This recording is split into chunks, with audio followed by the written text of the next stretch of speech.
Deep mulch secrets. Stop the wind from stealing your garden. It's a little too windy to be raking up mulch today. But I'm going to tell you a secret on how you can keep the winter weather from robbing your garden. When the wind's blowing hard enough, it takes the tops of your trees out. It's kind of hard to keep your leaves in place.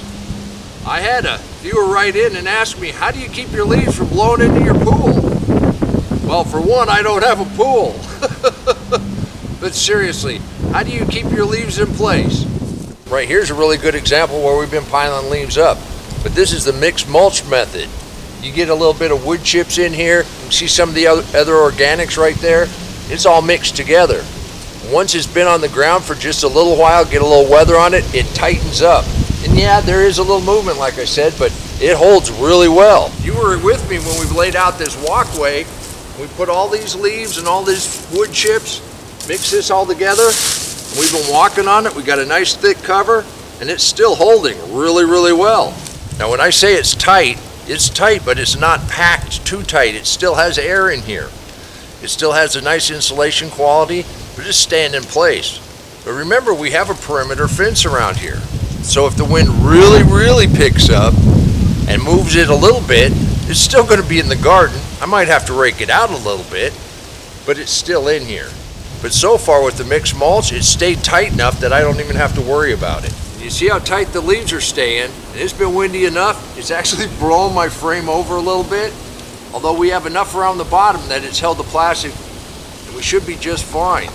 I'm not the only one fighting this weather. You know, today is Saturday. You know what that means. We go to you and we celebrate what's going on in your garden. And I've got a friend from Orlando, Florida, Bruce, his food forest. Bruce had to get creative, and when you're not used to the cold weather, you got to use whatever you have at hand. Cardboard boxes work real well. Old blankets, tubs, buckets. Strategically place some bricks around. Create some air pockets. Some of the bigger trees, they're going to get damaged a little bit. It got a little damage so far. We'll see if those bananas make it through. Wonderful use of material, Bruce.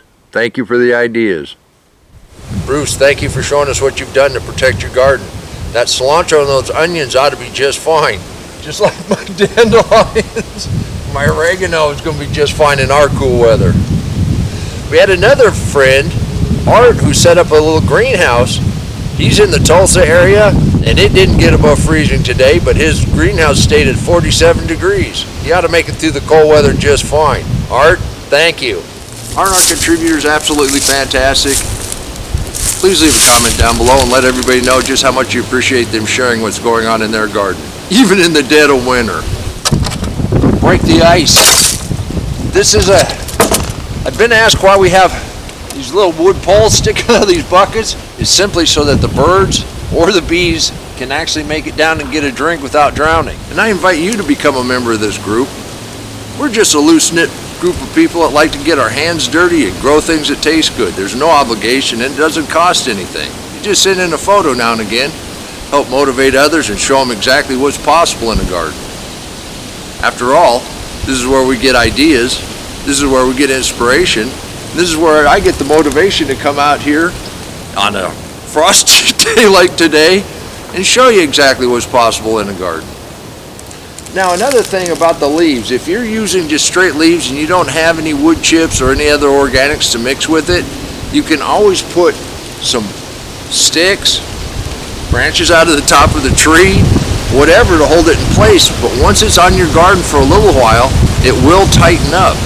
And the whole point is to keep that soil from freezing, keep that life happy as long as possible. And that way you're going to be ready to plant in the spring. That's the way you prevent the winter weather and the wind from stealing your garden. Just come out, make sure you got a deep mulch layer, and then we go to the house and get a cup of coffee. Until next time, remember, stay warm, take care of yourself, take care of your family, and God bless you.